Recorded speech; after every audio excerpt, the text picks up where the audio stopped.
On te présente comme étant le magicien des animaux. Ouais. Pourquoi? En fait, c'est un peu mon ancienne vie qui revient dans ma nouvelle vie de magicien depuis 15 ans. J'ai intégré des animaux à l'intérieur du spectacle. Mais pas des animaux, c'est pas le standard qu'on est habitué du lapin dans le chapeau puis des colombes et tout ça.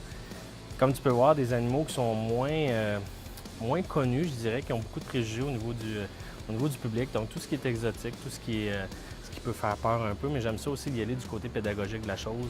Je leur fais faire quelque chose. C'est vraiment des partners sur la scène. Ils ont toute une job à faire, ils ont toute une fonction, un numéro de prédiction, un peu au niveau des influences qu'on peut apporter au niveau des gens. Alors elle va faire son entrée en début de spectacle parce que c'est un peu la plus impressionnante là, dans le show. Tu vas nous montrer un tour de magie, tu vas nous faire quoi? En fait, on va faire un tour de micro-magie, un tour de cartes bien normal. Je vais juste te demander de confirmer que les cartes sont différentes. Ça me semble normal. Parfait. Je vais juste te demander de m'arrêter quand tu veux t'en prendre une. Arrête. Parfait, tu prends ta carte. Quel genre de magie tu fais, Nicolas? C'est du stand-up qui mélange magie et humour, donc je ne fais pas d'illusions. Moi, c'est toute l'interaction avec les gens. Moi, j'aime ça quand les gens sont là puis qu'ils vivent de très près. T'en rentres où tu veux. Est-ce que tu fermes tes yeux? Je ferme mes yeux. Ce qui est vraiment important pour moi, c'est que les gens aient participé dans le spectacle, qu'ils aient passé un bon moment, puis que ce ne soit pas juste un numéro de magie visuelle où ils sont « Ah, OK, comment il a fait? » Je veux qu'ils fassent partie du spectacle. Et là, je vais te montrer une carte en espérant que ce soit la bonne. Je vais essayer de faire remonter ta carte sur le dessus. Est-ce que c'est ta carte? Non. Regarde comme il faut. Non, c'est parce que tu ne regardes pas à la bonne place. Faut que tu regardes à la bonne place, juste là, ici. Hein? Qu'est-ce qui te passionne dans la magie, justement? La réaction des gens.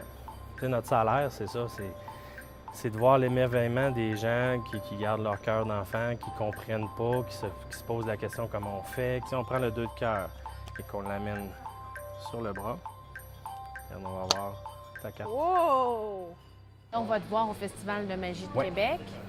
Pourquoi on irait à ce festival-là? Il y a plein de magiciens au Québec qui travaillent beaucoup, que les gens ne connaissent pas, puis on veut les faire découvrir, on veut faire comprendre aux gens que cet art-là, elle existe autant que l'humour, autant que la chanson. C'est un art que beaucoup de corporations, de corporatifs utilisent.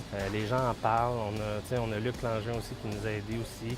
On a des gros noms, on a des belles choses qui se passent. Puis de faire connaître ça aux gens, puis les inciter à venir voir ça. Moi, tant qu'à moi, c'est un super de beau cadeau, ça, pour la vie. Qu'on soit jeune ou vieux, un tour de magie va avoir son effet en tout temps. T'sais, tous les gens sont émerveillés, tous les gens se posent des questions. Puis d'être capable de nous produire ça, 2 heures de temps sur une scène, c'est un cadeau là, qui est extraordinaire.